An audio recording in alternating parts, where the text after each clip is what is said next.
where the mind is without fear and the head is held high, where knowledge is free.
নমস্কার, আমি গৌরশঙ্কর ঘোষ, মোথাবাড়ি উচ্চ বিদ্যালয়ের বাংলা শিক্ষক।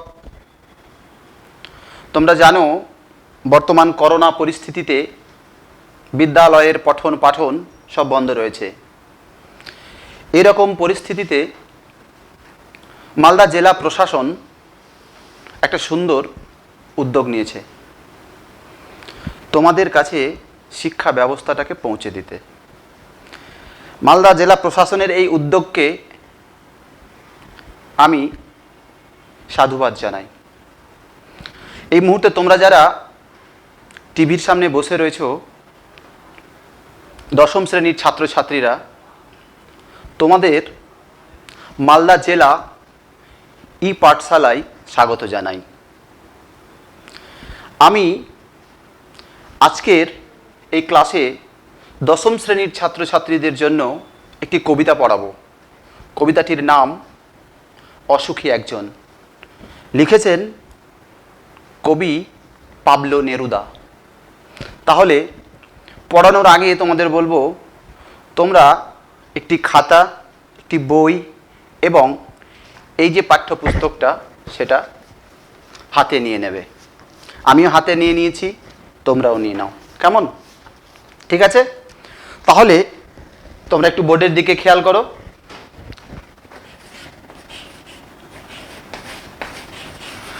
আজকের পাঠ কি? আজকের পাঠ হচ্ছে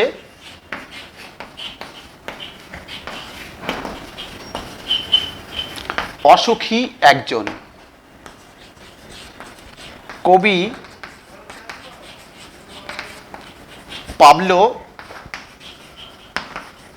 নেরুদা। এই পাবলো নেরুদার আর একটা ভালো নাম আছে। সেই নামটা হচ্ছে কি? সেই নামটা হচ্ছে নেক্তালি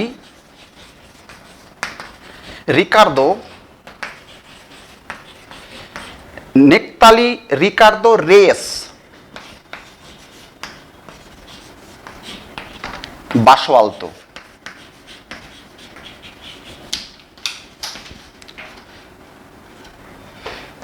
নেক্তালি রেস বাসোয়ালতো, এই হচ্ছে তার আসল নাম।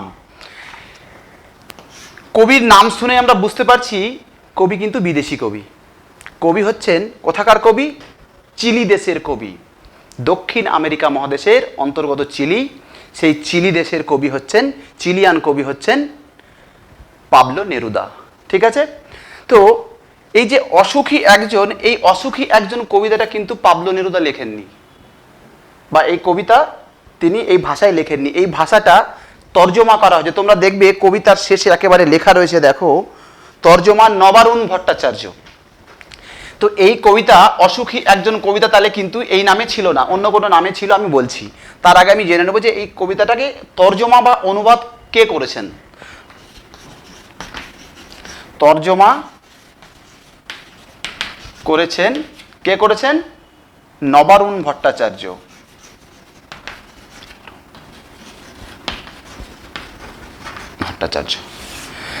নবারুণ ভট্টাচার্য এটাকে তর্জমা করেছেন।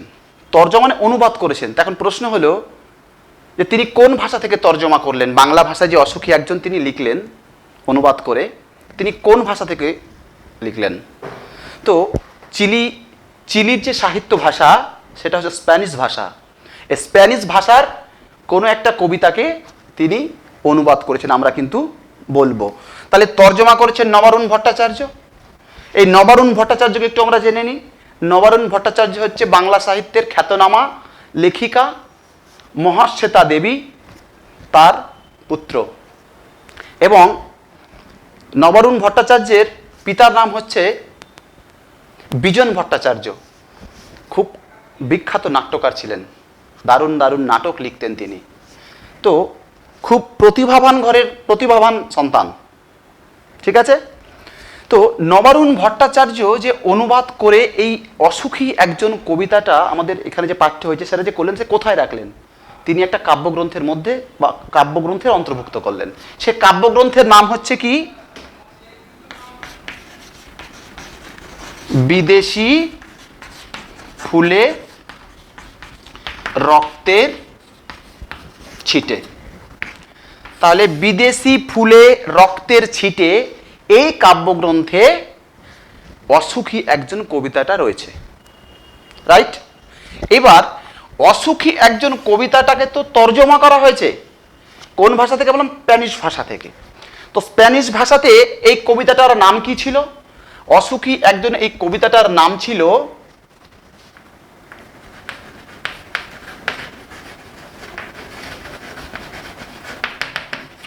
স্প্যানিশ ভাষায় নাম ছিল কি? লা দেশ দি চাঁদা।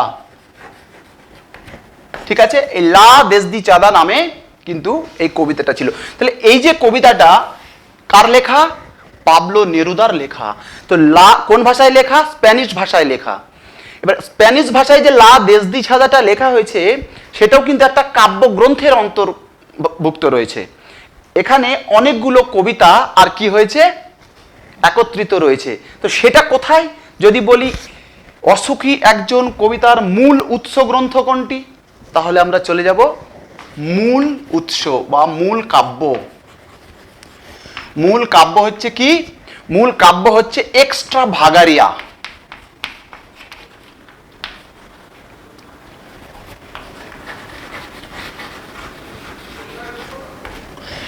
এই যে দেখো, তাহলে মূল কাব্য হচ্ছে এক্সট্রা ভাগারিয়া।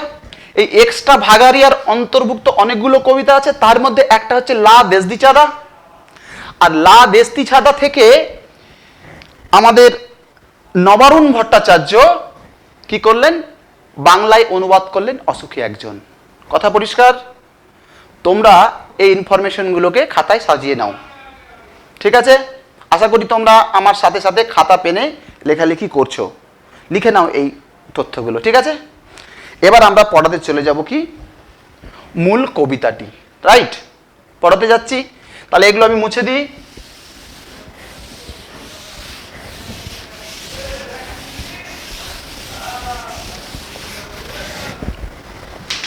সবাই বইটা কাছে রাখবে। অসুখী একজন এই কবিতার মধ্যে কি আছে, বা এই কবিতাটা কি পরিস্থিতিতে লেখা, এর পটভূমিটা কি? এই পটভূমিটার কথা বলতে গেলে আমাদের তিনটে শব্দ কিন্তু জানতে হবে। কি তিনটে শব্দ? এক হচ্ছে জীবন, এক হচ্ছে জীবন, দুই হচ্ছে বিপ্লব, তিন হচ্ছে যুদ্ধ। তাহলে যদি বলা হয় যে পাবলো নেরুদার অসুখী একজন কবিতাটি কোন পটভূমিকায় লেখা, তাহলে আমরা কিন্তু বলতে পারবো জীবন, বিপ্লব এবং যুদ্ধের পটভূমিকায় লেখা। এখন প্রশ্ন হচ্ছে জীবন কি, বিপ্লব কি, যুদ্ধ কি? তাহলে আমাদের কাছে কবিতাটা ক্লিয়ার আসবে। তাহলে এই তিনটে জিনিস আমরা জেনে নিই। জীবন কি? জীবন হচ্ছে তোমাকে আমাকে নিয়ে, এই পৃথিবীর সবাইকে নিয়ে হাস্য মুখর, আনন্দ মুখর, চঞ্চল এ জীবন। এই জীবনের মূল কথা হচ্ছে প্রেম, প্রীতি, ভালোবাসা। কথা পরিষ্কার? তাহলে জীবন মানে বুঝতে পেরেছ? জীবন মানে তোমার আমার জীবন, সুখী জীবন, কলহাস্য মুখর জীবন, আনন্দময় জীবন। তাহলে এই জীবনের পটভূমিকায় কবিতাটি লেখা। আর কি আছে? বলছে বিপ্লব। বিপ্লব জিনিসটা কি? বিপ্লব জিনিসটা হচ্ছে এই যে জীবনের কথাটা বললাম, এই জীবন যখন আমরা উপলব্ধি করতে পারবো না, আমরা এই জীবন যখন ভোগ করতে পারবো না, কোনো অশুভ শক্তির কাছে এই জীবনটা বিপর্যস্ত হবে, এই জীবনটা আমাদের ক্ষতিগ্রস্ত হবে, তখন কিন্তু বিপ্লবের প্রয়োজন। বিপ্লবটা কি? বিপ্লবটা হচ্ছে সামাজিক পরিবর্তন। বিপ্লবটা হচ্ছে সামাজিক পরিবর্তন। জীবন যখন ক্ষতিগ্রস্ত হবে, জীবন যখন বিপর্যস্ত হবে, তখন আমাদের কিসের প্রয়োজন? বিপ্লবের প্রয়োজন। তাহলে জীবনের সাথে সাথে কিন্তু বিপ্লবটা ওতপ্রোতভাবে জড়িত। এবার আসছে কোশ্চেন, যুদ্ধ। যুদ্ধ মানে কি? যুদ্ধ মানে হচ্ছে ধ্বংস, রক্তাক্ত এক পরিবেশ, মৃত্যু, এতগুলো সব সামগ্রী। তাহলে যুদ্ধ, মৃত্যু এবং ধ্বংসের পটভূমিতে লেখা তিনটে শব্দ, কিন্তু এই দুটোর মধ্যে একটু যোগাযোগ থাকলেও এটা সম্পূর্ণ কিন্তু বিপরীত।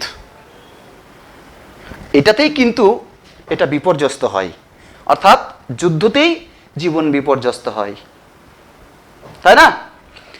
তো যাই হোক, এই যে যুদ্ধ, এই পটভূমিতে লেখা। পাবলো নেরুদা ব্যক্তিগত জীবনে কমিউনিস্ট ছিলেন, সমাজতন্ত্রী দলের লোক ছিলেন, গণতান্ত্রিক লোক ছিলেন। তিনি বিশ্বাস করতেন government by the people and the people and for the people.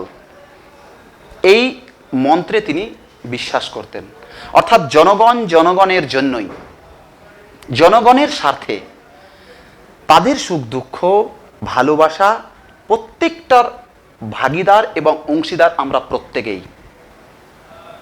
ঠিক? তাহলে এই যে যুদ্ধ আর এই পটভূমিকায় লেখা রয়েছে এই কবিতাটা, তাহলে যুদ্ধ বিষয়টা তাহলে কবির জীবনে কিভাবে সাড়া দিয়েছিল, মানে কিভাবে নাড়া দিয়েছিল কবির জীবনটাকে, তাই না? এই জিনিসটা আমাদের জানতে হবে। তাহলে এই কথাটা জানার আগে আমরা দুটো গল্প তোমাদের সাথে করে নেব। একটা হচ্ছে, তোমরা দেখো যুদ্ধ, তোমরা যদি খেয়াল করে দেখো, ইতিহাসের পাতা যদি একটু পড়ে থাকো, তাহলে দেখবে যে 1930-এর দশক, 30 থেকে 40, 39-এ তোমাদের বিশ্বযুদ্ধ শুরু হচ্ছে। তার ঠিক আগে দুজন শক্তিমান নেতা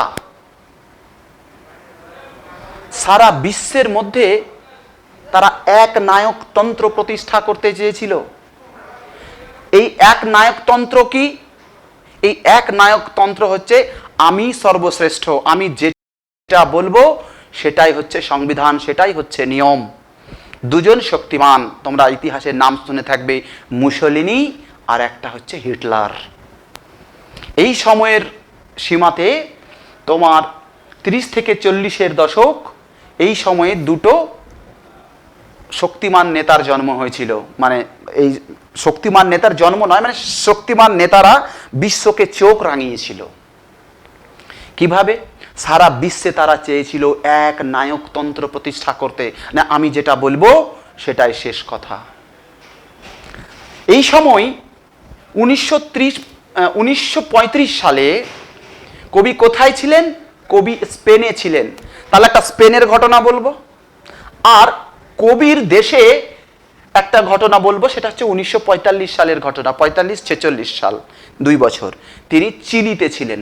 তো চিলির এই যে যুদ্ধের পটভূমি, এই দুটো জায়গাতে তিনি যুদ্ধের পটভূমিকায় কি ধরনের মন এবং মানসিকতা পোষণ করেছিলেন, যার ফলশ্রুতি হচ্ছে আমাদের অসুখী একজন কবিতা। তাহলে পটভূমিটা আমরা একটু বলি। 1935 সালে কবি আছেন কোথায়? স্পেনে। আর এ সময় দুইজন শক্তিমান শাসক হিটলার এবং মুসোলিনি সমগ্র বিশ্বকে একনায়কতন্ত্রের ঘেরাটোপে বাঁধতে চেয়েছিলেন। তো এই সময় স্পেনে একজন শাসক ছিলেন, এই শাসক ছিলেন ফ্র্যাঙ্কো। এই ফ্র্যাঙ্কোকে এই দুজন প্রভাবিত করেছিল এবং ফ্র্যাঙ্কো সমগ্র স্পেনে এক নায়কতন্ত্র প্রতিষ্ঠা করতে চেয়েছিলেন। এই ফ্র্যাঙ্কো এক নায়কতন্ত্র প্রতিষ্ঠা করতে চেয়েছিলেন কোথায়? স্পেনে। তো স্পেনের সিংহভাগ লোক ফ্র্যাঙ্কোর এই নীতিকে বা এই সামরিক অভ্যুত্থানকে মেনে নেয়নি। তারা কি করেছেন? তারা বিপ্লবের পথ ধরেছেন, অর্থাৎ গৃহ বিপ্লব শুরু হয়েছে, গৃহযুদ্ধ শুরু হয়েছে। কার বিরুদ্ধে? সম্রাট একনায়কতন্ত্রী শাসক ফ্র্যাঙ্কো। এই সময় কবি কোথায়? কবি হচ্ছে স্পেনে, মাদ্রিদে অবস্থান করছেন। তিনি কলমে লিখছেন, এক নায়কতন্ত্রীদের বিরুদ্ধে লিখছেন, জনগণের পক্ষে, গণতন্ত্রের পক্ষে তিনি লিখছেন। কবি লিখছেন না, কবির সামগ্রিক যে কবি সমাজ, তারাও কিন্তু তাদের বিরুদ্ধে লিখছেন। এবং এই লেখা পড়ে স্পেনের জনগণ কি করছে? গৃহযুদ্ধ শুরু করেছে। এই গৃহযুদ্ধ যেহেতু কবিদের লেখনীর দ্বারা প্রভাবিত হচ্ছে, তাই অত্যাচারী ফ্র্যাঙ্কো গার্সিয়া লোরেকো নামে একজন কবিকে হত্যা করলেন। কবি অপরাধ কি ছিল কবির?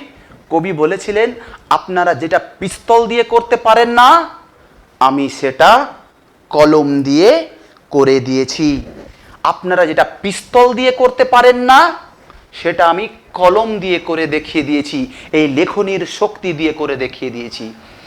তো এই অপরাধের জন্যই এক নায়কতন্ত্রী সম্রাট ফ্র্যাঙ্কো এবং তার সেনাবাহিনী এই লোরেকো এবং গার্সিয়া লোরেকো এবং তার দুজন তিনজন মানে কি বলবো, কবিকে গাছে বেঁধে আর গুলি করে হত্যা করলেন।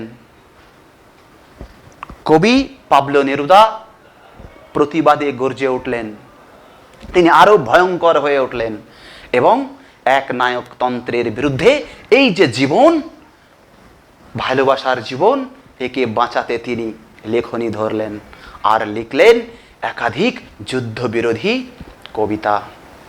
এই একটা ঘটনা যেটাতে কবি গণতন্ত্রকে বাঁচাতে, জীবনকে বাঁচাতে তিনি রক্ত লেখা লিখলেন।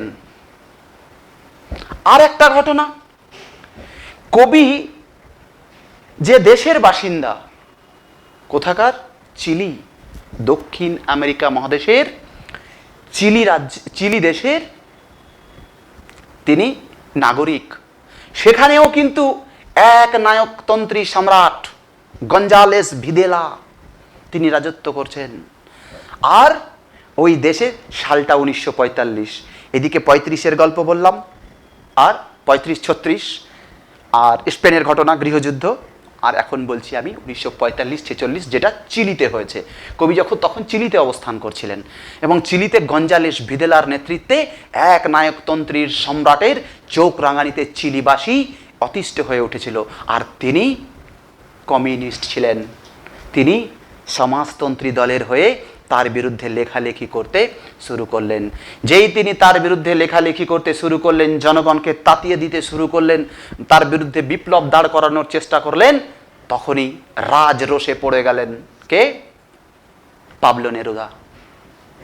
রাজরোষে পড়ার পর তার বিরুদ্ধে গঞ্জালেস ভিদেলা গ্রেপ্তারি পরোয়ানা জারি করলেন যে তাকে যেখানেই দেখা হোক না কেন গ্রেপ্তার করতে হবে। যাই হোক, অত্যাচারী গঞ্জালেস ভিদেলার হাত থেকে বাঁচতে তিনি বন্ধুদের আশ্রয় নিয়ে কোনো রকমে আত্মগোপন করলেন, কিন্তু তিনি চিলিতে আর থাকতে পারলেন না। চিলির সেনাবাহিনী তাকে চুল চেরা করে খুঁজে বেড়াচ্ছে, কোথায়? এমন সময় তিনি বিরাট পার্বত্য পথ, রকি পর্বত পার করে তারপরে চলে গেলেন কোথায়? আর্জেন্টিনায় পালিয়ে গেলেন। অর্থাৎ তিনি কি করলেন? ভয়ে দেশ ছেড়ে চলে গেলেন দূর, বহু দূরে। সঙ্গে কি থাকলো? কি চাইলেন তিনি? এক রাস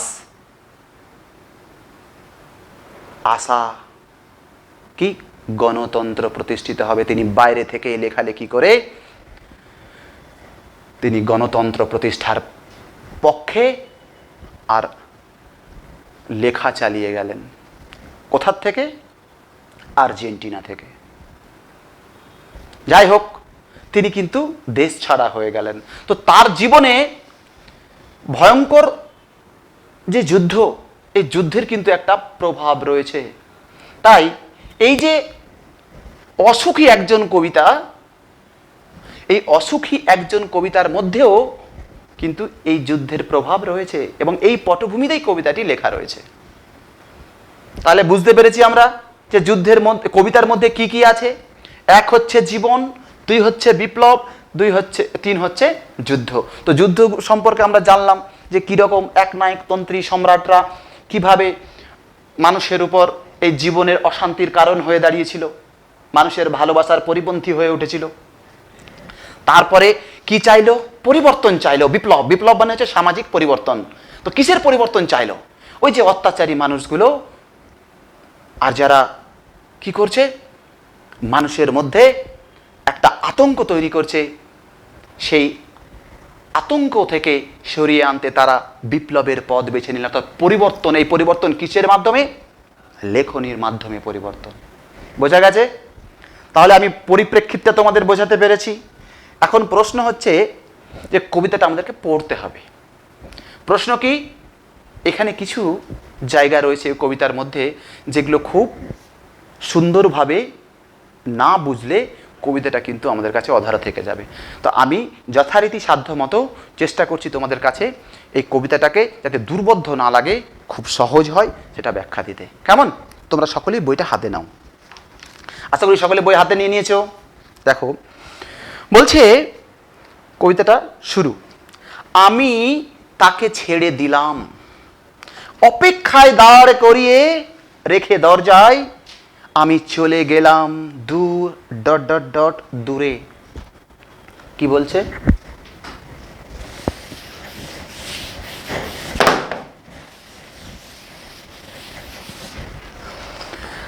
আমি তাকে ছেড়ে দিলাম। তাহলে এখানে আমি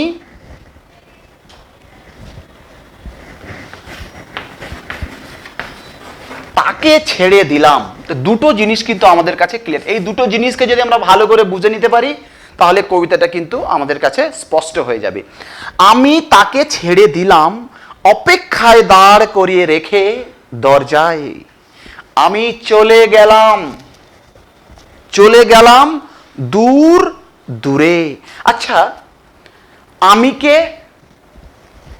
আমি তো বুঝতে পারছি হয় কবি নয়তো কথক যে কবিতাটা বলছেন। এই কবিতাটাকে এकोक्तिमूलक কবিতা, মানে একাই উক্তির মাধ্যমে কিন্তু বলেছে, রাইট? এकोक्तिमूलक কবিতা এটা। তো বলছে আমি, এর মানে একজন হচ্ছে কথক। আমি কে? আমি হচ্ছে কথক। কথক যে কবিতাটা বলছেন, বলছে আমি তাকে ছেড়ে দিলাম। তাহলে তাকে বলতে কাকে?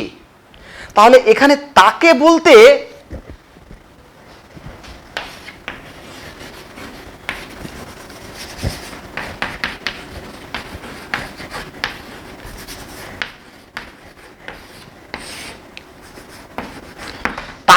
হচ্ছে প্রিয়জন। প্রিয়জন মানে এই যে বলেছিলাম জীবন, ভালোবাসার মানুষ, ভালো লাগা মানুষ, তাদের। বোঝা গেছে? তো প্রিয়জন, এই প্রিয়জনকে ছেড়ে আমি অর্থাৎ মানে কবিতার যে কথক তিনি কিন্তু চলে যাচ্ছেন। আমি তাকে ছেড়ে দিলাম। কোথায় ছাড়লাম? যে অপেক্ষায় দাঁড় করিয়ে রেখে দরজায় তিনি চলে গেলেন। তাহলে আমরা দেখব কবিও কিন্তু তার প্রিয় মানুষজনকে ছেড়ে আর্জেন্টিনা পালিয়ে এলেন। রাইট? এদিক থেকে অনেকটা মিল দেখা যাচ্ছে। এবার স্পেনের যদি দেখা যায়, সেখানেও কিন্তু গণতন্ত্রের বিরুদ্ধে লড়াই করতে করতে কবি এসেছিলেন এখানে, সেখানেও কিন্তু পালিয়ে এসেছিলেন। এবার ঘটনা হচ্ছে আমি চলে গেলাম। কবি চলে গেলেন, কবি কি ভয়ে পালিয়ে গেলেন? এটা হচ্ছে প্রশ্ন। তোমরা অনুমান করো। আমি চলে গেলাম দূর ডট ডট দূরে। এই ডট ডট কেন? এবার বলছে আমি চলে গেলাম, আমি তো কথক, তিনি চলে গেলেন, কোথায় গেলেন? তো আমি চলে গেলাম দূর দূরে।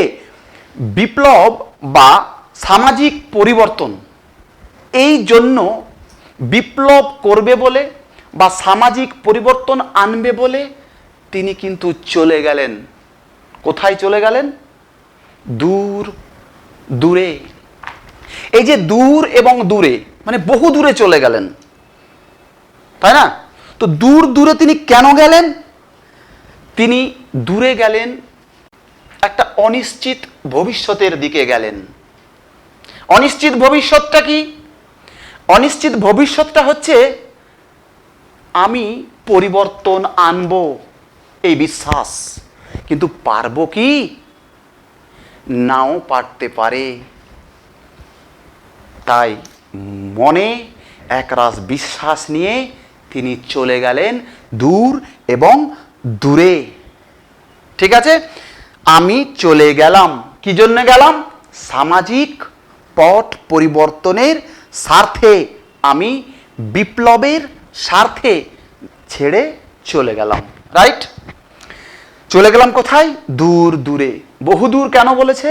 বহুদূর বলেছে এই কারণে যে আমি যে চলে গেলাম যে বিশ্বাস নিয়ে যে আমি পরিবর্তন বা বিপ্লব আনবো, আমি কতখানি সফল হব আমি জানি না। তাই দূর দূরে, হতেও পারে আর নাও পারে। বলছে সে জানতো না। কে জানতো না? প্রিয়জন, ভালোবাসার মানুষগুলো জানতো না যে কবি যে গেলেন। সে জানতো না আমি আর কখনো ফিরে আসব না। কবির পথ চলা কোথায়? অনিশ্চিত ভবিষ্যতের দিকে। তাই কবি সন্দিহান যে তিনি ফিরে আসতে পারবেন কিনা। তিনি যে বিপ্লবের পথে পা বাড়িয়েছেন, এই বিপ্লবের পথে পা বাড়িয়ে তিনি সফল হয়ে ফিরতে পারবেন কি পারবেন না, তিনি জানেন আমি আর কখনো ফিরে আসব না। বলছে একটা কুকুর চলে গেল, হেঁটে গেল গির্জার এক নান।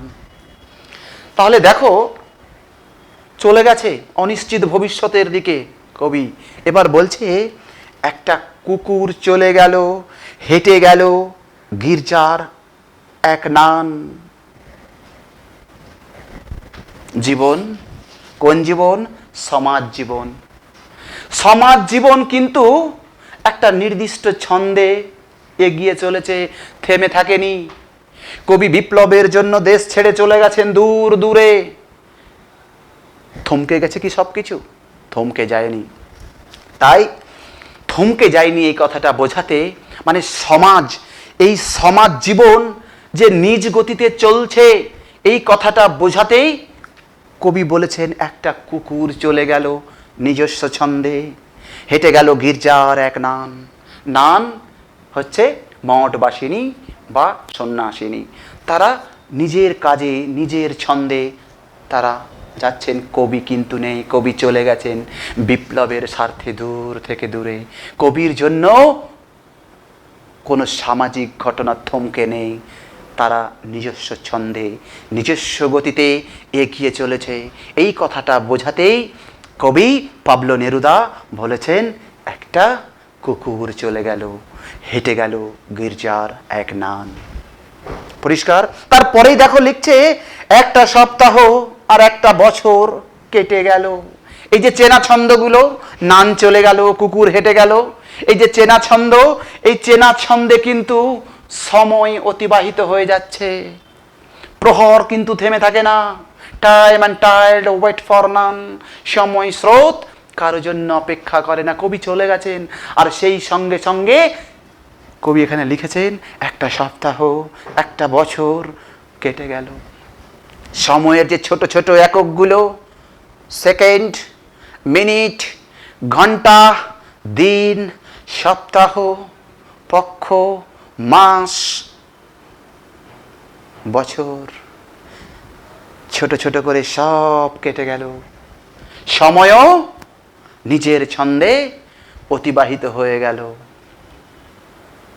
কি হচ্ছে? বৃষ্টিতে ধুয়ে দিল আমার পায়ের দাগ।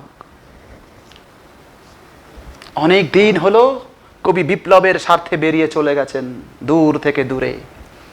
তাই ভালোবাসার মানুষের কাছে তার যে উপস্থিতি, সেই উপস্থিতি ক্ষীণ থেকে ক্ষীণতর হয়ে যাচ্ছে, মলিন হয়ে যাচ্ছে, ফিকে হয়ে যাচ্ছে। এই কথাটা বোঝাতে কবি বলছেন, বৃষ্টিতে ধুয়ে দিল আমার পায়ের দাগ। অর্থাৎ পরিচিত যে ছন্দগুলো ছিল সেগুলো আস্তে আস্তে করে মলিন হয়ে গেল, আস্তে আস্তে করে ফিকে হয়ে যেতে লাগলো। বলছে, ঘাস জন্মালো রাস্তায়। সময়ের সঙ্গে সঙ্গে ঘাস জন্মালো রাস্তায়, এই কথাটার মাধ্যমে কবি বুঝিয়ে দিতে চাইল তার ভালোবাসার মানুষগুলোর কাছে তার যে উপস্থিতি, সেই উপস্থিতিটা একেবারে ফিকে হয়ে গেছে। এই পর্যন্ত কারো কোনো অসুবিধা আছে? আশা করি থাকবে না। তাহলে আমরা পাতা উল্টে নিই, নেক্সট পাতায় যাই। কি বলছে দেখো, বলছে, আর একটার পর একটা পাথরের মতো, পরপর পাথরের মতো বছরগুলো নেমে এলো তার মাথার উপর। কার মাথার উপর? ওই যে তাকে প্রিয়জন যে অপেক্ষায় আছে। কার জন্য? তার প্রিয়জন চলে গেছে দূর থেকে দূরে, তার জন্য অপেক্ষারত রয়েছে। তো এই অন্তহীন অপেক্ষা এবং দুঃসহ বেদনাকে কবি পাথরের গুরুভার দিয়ে বোঝানোর চেষ্টা করেছেন। আর একটার পর একটা পাথরের মতো বছরগুলো নেমে এলো তার মাথার ওপর। অর্থাৎ এই অন্তহীন অপেক্ষা এবং দুঃসহ বেদনা, এই বেদনাকে কবি পাথরের সাথে তুলনা করেছেন। কথা পরিষ্কার? বলছে, একটার পর একটা পাথরের মতো, পরপর পাথরের মতো বছরগুলো নেমে এলো তার মাথার উপর। কার? এই ভালোবাসার মানুষগুলোর উপর, প্রিয়জনের উপর। অপেক্ষমান দিনগুলো অত্যন্ত ভারী হয়, সহজে তা কেটে যেতে চায় না। তাই কবি এই অপেক্ষমান প্রহরকে, এই দুঃসহ বেদনাকে পাথরের গুরুভারের সাথে তুলনা করেছেন। ওকে? তারপর যুদ্ধ এলো। যুদ্ধ কোথায় এলো? না, যুদ্ধ শুরু হলো। যুদ্ধ কোথায় শুরু হলো? কবির ভালোবাসার মাতৃভূমি চিলিতে। বলছে, তারপর যুদ্ধ এলো, মানে শুরু হলো। রক্তের এক আগ্নেয় পাহাড়ের মতো।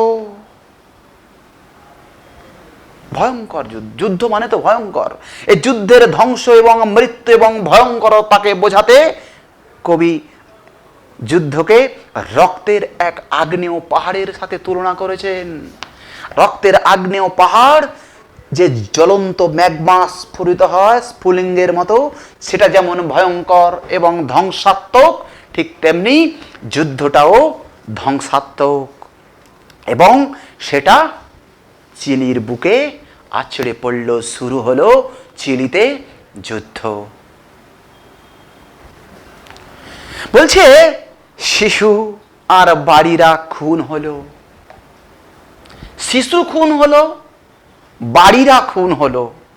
তাহলে এখানেও কিন্তু দুটো কথা, শিশু খুন হলো। শিশু খুন কেন? শিশু, শিশু হচ্ছে আজ যে শিশু, সে আগামী দিনে জাতির ভবিষ্যৎ। এই যুদ্ধ এই জাতির ভবিষ্যৎকে সমূলে বিনাশ করছে। বলছে শিশু আর বাড়িরা খুন হলো। বলছে বাড়িরা কেন? বাড়ি বলতে কি বোঝানো হয়েছে? শিশু তো খুন হলো, ভবিষ্যৎ প্রজন্ম যুদ্ধে ক্ষতিগ্রস্ত হলো, ধ্বংসপ্রাপ্ত হলো, সঙ্গে সঙ্গে আমাদের যে সুন্দর স্থাপত্য ভাস্কর্য, আমাদের যে আশ্রয়স্থল, সেটাও ধ্বংস হলো। অর্থাৎ ভবিষ্যৎ প্রজন্ম এবং ভবিষ্যৎ প্রজন্মের যে আশ্রয়, দুটোই কিন্তু শেষ হয়ে গেল। বুঝতে পেরেছ নিশ্চয়?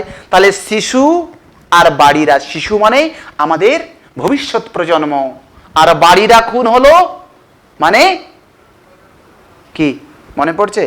বাড়িরা খুন হলো কথাটার অর্থ হচ্ছে আমাদের যে আশ্রয়, স্থাপত্য ভাস্কর্য, আমাদের যে সুন্দর দিকগুলো, সেগুলো ধ্বংস হয়ে গেল। সেই মেয়েটির মৃত্যু হলো না। দেখো, মেয়েটি কিন্তু মরেনি। তাহলে সেই মেয়েটি, যে মেয়েটি অপেক্ষারতা, কে? আমাদের প্রিয়জন। এর কিন্তু মৃত্যু নেই। প্রিয়জন কে? প্রিয়জন হচ্ছে আমাদের ভালোবাসা। এই ভালোবাসার মৃত্যু নেই। আমি মরে যেতে পারি, কিন্তু আমার ভালোবাসার কোনোদিন মৃত্যু হবে না। এই ভালোবাসা অনন্তকাল ব্যাপী পথ চেয়ে থাকবে, আমার প্রিয়জন আয়েগা, প্রিয়জন আয়েগা। এই আশাতে বুক বেঁধে থাকে, তার মৃত্যু নেই। পৃথিবীতে যুদ্ধ সমস্ত কিছু কেড়ে নিলেও ভালোবাসাকে কেড়ে নিতে পারে না। তাই ভালোবাসার মূর্ত প্রতীক সেই মেয়েটির মৃত্যু হয়নি। ঠিক আছে, সব শেষ, যুদ্ধে সব শেষ। বাড়ি ঘর, শিশু, স্থাপত্য ভাস্কর্য, যাবতীয় সৌন্দর্য কিন্তু লুটে পুটে শেষ। কিন্তু ভালোবাসার মৃত্যু নেই।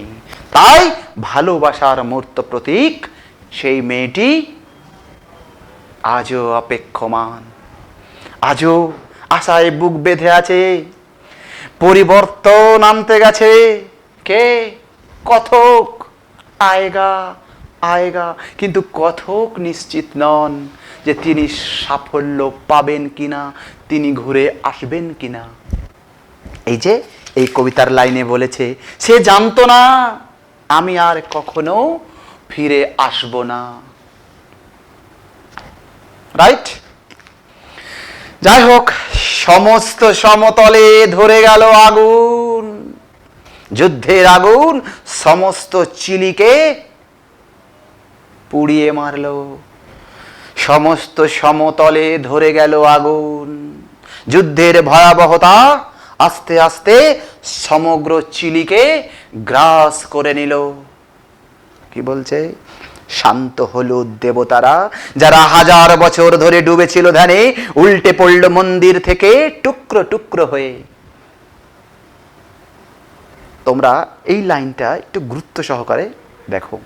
বলছে শান্ত হলুদ দেবতারা, যারা হাজার বছর ধরে ডুবেছিল ধ্যানে,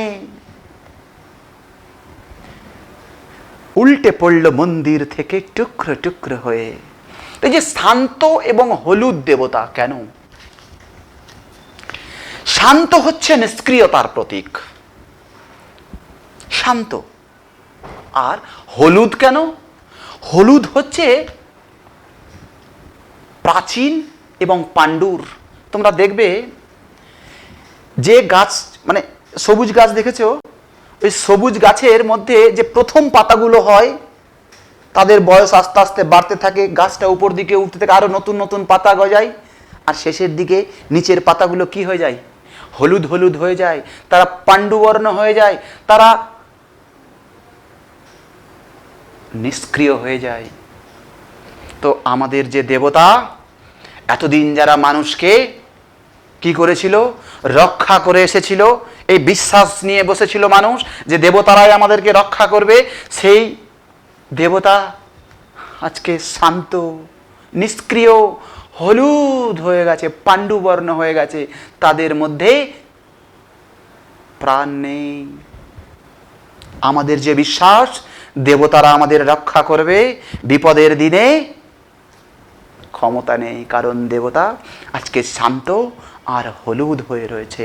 বলছে শান্ত হলুদ দেবতারা, যারা হাজার বছর ধরে ডুবে ছিল ধ্যানে, তারা ধ্যানস্থ হয়েছে, নিষ্ক্রিয় হয়েছে, নিশ্চিন্ত ছিলেন।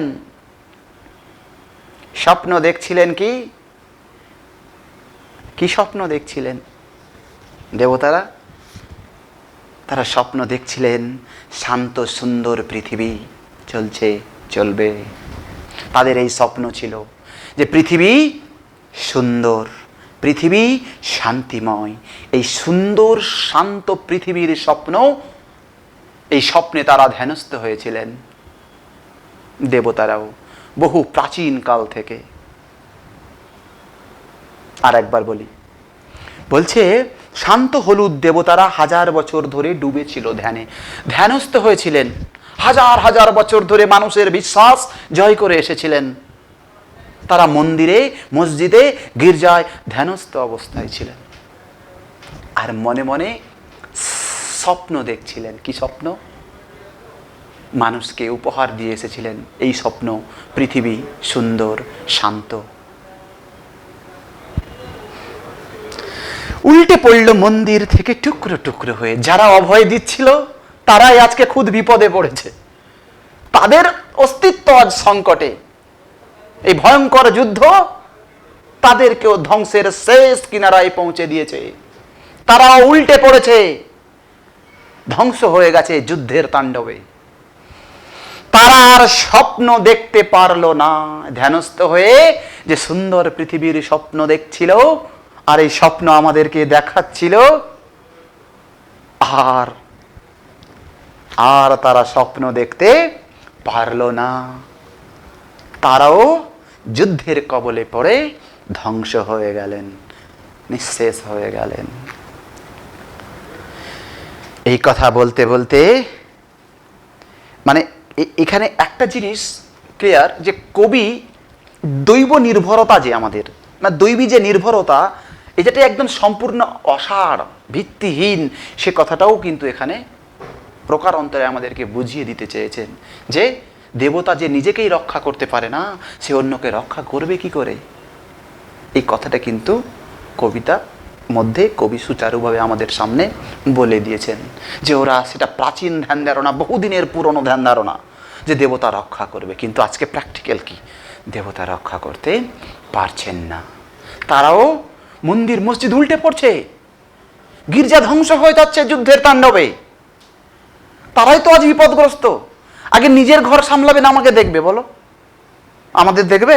ও তো নিজেই উল্টে পড়ছে, ভেঙে যাচ্ছে, ধ্বংস হয়ে যাচ্ছে, তাই না? আমাদের কেমন করে দেখবে? এই অসারতা, এটাও কিন্তু এখানে কবি ফুটিয়ে তোলার চেষ্টা করেছেন। শুধু তাই নয়, বলছে সেই মিষ্টি বাড়ি, সেই বারান্দা যেখানে আমি ঝুলন্ত বিছানায় ঘুমিয়েছিলাম, গোলাপি গাছ, ছড়ানো করতলের মতো পাতা, চিমনি, প্রাচীন জল তরঙ্গ সব চূর্ণ হয়ে গেল, জ্বলে গেল আগুনে। কবি বিপ্লবের লক্ষ্যে এক রাস আশা নিয়ে ঘর ছেড়ে চলে গেছেন। তার সুন্দর সামাজিক জীবন, এই সামাজিক জীবন ছেড়ে চলে গেছেন। এই সামাজিক জীবনে কি ছিল? এই সামাজিক জীবনে ছিল, বলছে একটা মিষ্টি বাড়ি, সেই বারান্দা যেখানে আমি ঝুলন্ত বিছানায় ঘুমিয়েছিলাম, সুন্দর সুখং বর্ধিতং পৃথিবী। বলছে গোলাপি গাছ, মানে গোলাপ গাছ ভেবো না, কিন্তু এটা একটা পাতাবাহারি গাছ, ছড়ানো করতলের মতো পাতা, পাতাবাহার বড় বড় তার পাতা। চিমনি, অতি শৌখিন বাড়ি, যেখানে চিমনি দিয়ে ধোয়া উঠত। সুন্দর বিলাসবহুল জীবনযাত্রা, সুন্দর জীবনযাত্রা, সুন্দর সামাজিক জীবন, কে সূচিত করে এই সমস্ত কথাগুলো। গোলাপি গাছ, ছড়ানো করতলের মতো পাতা, ঝুলন্ত বিছানা, মিষ্টি বাড়ি, সুন্দর বারান্দা, সব সুস্থ সুন্দর সমাজ জীবনকে ব্যঞ্জিত করে। সব চূর্ণ হয়ে গেল, জ্বলে গেল আগুনে। হায় হায়, কবির যে স্বপ্নের সাজানো যে সুন্দর সামাজিক বাগান, সেটা যুদ্ধের তাণ্ডবে শেষ হয়ে গেল, একেবারে চূর্ণ বিচূর্ণ হয়ে গেল। যেখানে ছিল শহর, সেখানে ছড়িয়ে রইল কাঠ কয়লা। শহর মানে কি? স্থাপত্য ভাস্কর্য, বড় বড় বাড়ি, বাংলো, হাজার রকমের সৌধ, সমস্ত কিছু একেবারে লণ্ডভণ্ড হয়ে গেল। বলছে সেখানে ছড়িয়ে রইল কাঠ কয়লা।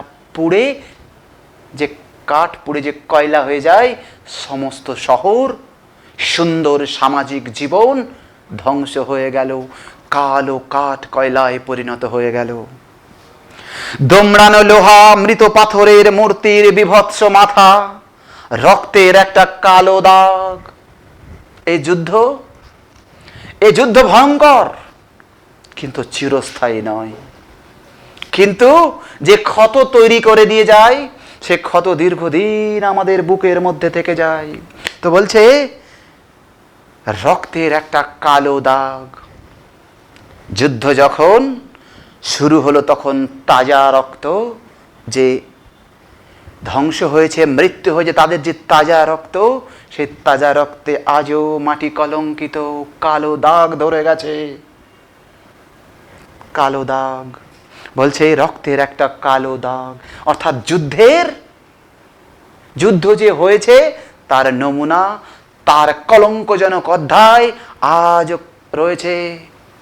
কিন্তু সেই মেয়েটি আমার অপেক্ষায়, যুদ্ধ বিধ্বস্ত যে সমস্ত নিঃস্ব মানুষ, সে মানুষ কিন্তু আজও অপেক্ষা করছে, সামাজিক পরিবর্তনের অপেক্ষা করছে।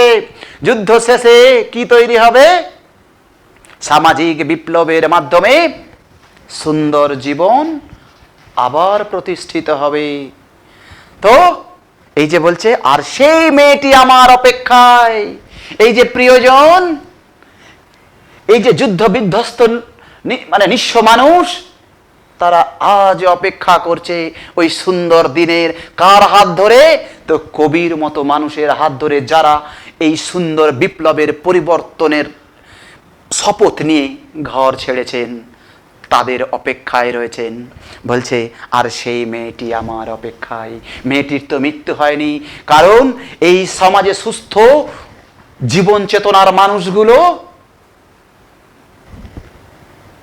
অপেক্ষা করছে, মেরা বাচ্চা আয়েগা, মেরা বাচ্চা আয়েগা। আমাদের কবি, আমাদের সুস্থ চেতনার মানুষগুলো আসবে। আমরা যুদ্ধ বিধ্বস্ত নিঃস্ব অসহায় মানুষ, আমরা তাকে একদিন পাবই, এই আশাতে আমরা দিন কাটিয়ে যাচ্ছি। তাই এই ভালোবাসার মৃত্যু হয়নি। ধ্বংস হয়ে গেছে অট্টালিকা, ধ্বংস হয়ে গেছে সামাজিক সৌধ, ধ্বংস হয়ে গেছে যুদ্ধের তাণ্ডবে মানুষের শখ আহ্লাদ, কিন্তু শেষ হয়ে যায়নি মানুষের বুকের ভালোবাসা, শেষ হয়ে যায়নি মানুষের প্রেম প্রীতি। তাই প্রেম প্রীতি ভালোবাসা আজও অপেক্ষমান রয়েছে। এই কথাটা বোঝাতেই কবি ভালোবাসাকে একটি মেয়ের রূপকে, মানে মেয়ের চিত্রকল্পে মানে তুলে ধরার চেষ্টা করেছে আমাদের সামনে। তাহলে এই পর্যন্ত কবিতাটা আমাদের সমাপ্ত। এখন প্রশ্ন হচ্ছে, এখান থেকে কোন কোন প্রশ্নগুলো আমরা করব। এখানে দেখো, লাইন তুলে যে কোনো প্রশ্নই পড়ুক না কেন, তোমরা যদি আমার কবিতাটা মন দিয়ে ভালো করে বুঝে থাকো, তাহলে আশা করি কোনো কবিতায় কিন্তু কোনো লাইনের ব্যাখ্যায় কিন্তু তোমরা পারবে না, এটা হতে পারে না। তবুও তোমরা যদি ভুলে যাও বা মনে না থাকে, তার জন্য আমি আমার ফোন নম্বরটা দিয়ে দিচ্ছি। এই ফোন নম্বরে তোমরা আমার সাথে যোগাযোগ করতে পারো। তাহলে আমি তোমাদেরকে এই বিষয়ে আরও স্পষ্ট ধারণা তোমাদের ফোনে দিয়ে দিতে পারবো। আমার হোয়াটসঅ্যাপ নম্বর এই নম্বরেই রয়েছে। প্রয়োজনে তোমরা যোগাযোগ করবে। অতিরিক্ত কোনো কিছু জানার হলে বা তোমরা যারা জিজ্ঞাসু ছাত্রছাত্রী রয়েছো, এই নম্বরে যোগাযোগ করবে। 9593996161 9593996161। তোমরা নম্বরটা ভালো করে টুকে নাও। কোনো সমস্যা হলে, এমন হতে পারে টেলিভিশনের সামনে দাঁড়িয়ে থেকে হয়তো কোনো যান্ত্রিক ত্রুটিতে তোমরা ভালো করে বুঝতে পারোনি, বা কোনো জায়গায় তোমাদের ধারণা মানে ক্লিয়ার হয়নি। এমনও হতে পারে তোমাদের মনে অনেক প্রশ্ন জেগে উঠছে যে স্যার এটা বললো, তাহলে এটা কি হবে, কিন্তু উপায় নেই, কারণ তোমাদের সাথে সরাসরি যোগাযোগ করার এখানে মাধ্যমটা নেই, তাই তোমাদের প্রশ্নের জবাব কিন্তু আমি দিতে পারলাম না। এই জন্য তোমাদের নম্বরটা দিয়ে দিলাম। এই নম্বরে তোমরা যোগাযোগ করবে। আর যে কোনো সমস্যা, দশম শ্রেণীর ছাত্রছাত্রীদের জন্য এই উন্মুক্ত নম্বর আমার রয়েছে। এই নম্বরে তোমরা যে কোনো বিষয় থেকে, যে কোনো টপিক নিয়ে আমার সঙ্গে যোগাযোগ করো। আমি আমার সাধ্যমতো তোমাদের কাছে তোমাদের যতটা প্রয়োজন আমি কিন্তু মেসেজ দিয়ে দেব। আমি ততটাই তোমাদের কোঅপারেট করব, সহযোগিতা করব, এই আশা রাখছি। তোমরা ভালো থেকো, সুস্থ থেকো। এই করোনা পরিস্থিতিতে সবসময় একটা কথা মনে রাখবে, প্রয়োজনের ছাড়া বাইরে বেরোবে না, মাস্ক অবশ্যই পরবে, স্যানিটাইজার হাতে দেবে, বারবার হাত ধোবে, এই আশা, এই আকাঙ্ক্ষা রাখি। তোমরা ভালো থেকো, খুব ভালো থেকো। অসংখ্য অসংখ্য ভালোবাসা, প্রেম। তোমরা সবাই ভালো থেকো।